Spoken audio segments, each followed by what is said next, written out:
ផ្លាស់ប្ដូរផ្នត់គំនិតនោះអ្នកនឹងលែងក្រមួយពិធីមង្គលការមិនបាច់អួតភ្ញៀវឬអ្នកស្រុកគ្រាន់តែដើម្បីបានមុខមាត់នោះទេត្រូវជំពាក់បំណុលវណ្ឌកតាំងពីថ្ងៃដំបូងនៃការចាប់ផ្ដើមជីវិតគូ 2. រថយន្តមិនមែនជាឧបករណ៍សម្រាប់អួតរៀងថាមានបានឡើយមិនបាច់បង់រំលោះហួសកម្លាំងខ្លួនឯងទេជិះឡានទំនើបមិនមែនមានន័យថាអ្នកមានឡើយឡានគ្រប់គ្រឿងសុទ្ធតែអាចជូនអ្នកទៅដល់គោលដៅដូចគ្នាកុំភ្លេចថាវាមានការធ្លាក់ថ្លៃដែលអ្នកត្រូវត្រៀមលុយទុកសម្រាប់ចំណាយ 3.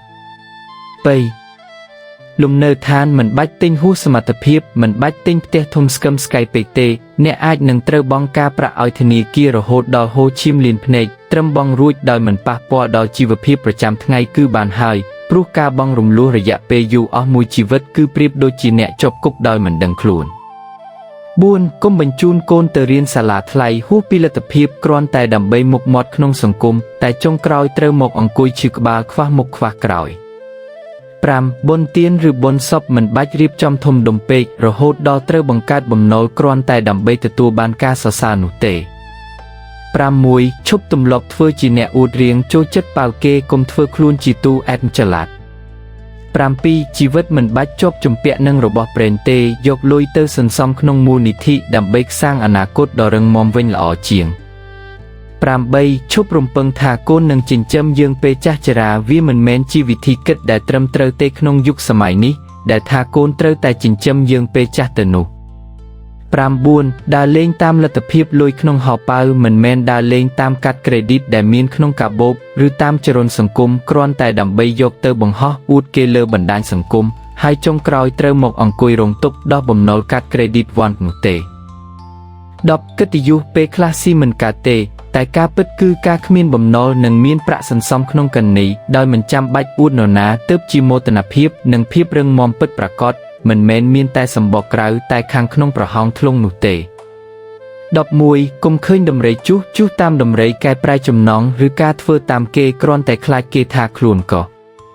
12. ឈប់បន្ទោសកម្មចាស់ដោយសារតែពាក្យថាកើតមកក្រសាកល្បងមករៀបចំផែនការចាយវីតាមលទ្ធភាពក្នុងហោប៉ៅវិញ 13. ទូរស័ព្ទដៃមិនបាច់ដូរស៊េរីថ្មីរាល់ឆ្នាំគ្រាន់តែដើម្បីដើរឲ្យទាន់សម័យឬអួតមិត្តភ័ក្តិនោះទេទូរស័ព្ទប្រើបានត្រឹមខលនិងធ្វើការបានគឺគ្រប់គ្រាន់ហើយកុំបង្កើតបំណុលព្រោះតែរបស់ក្រៅខ្លួន 14. កាហ្វេនិងអាហារថ្លៃកាត់បន្ថយការញ៉ាំកាហ្វេប្រេនឬអាហារក្នុងហាងប្រណិតរាល់ថ្ងៃគ្រាន់តែដើម្បីថតរូបបង្ហោះការចេះសន្សំសំចៃលើការហូបចុកប្រចាំថ្ងៃអាចសល់លុយច្រើនជាងអ្វីដែលអ្នកគិត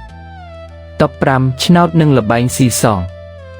ឈប់រំពឹងថានឹងមានបានដោយសារការត្រូវឆ្នោតឬល្បែងស៊ីសងការខិតខំរកស៊ីនិងសន្សំប្រាក់ដោយបាតដៃខ្លួនឯងទើបជាទ្រព្យសម្បត្តិដែលគង់វង្ស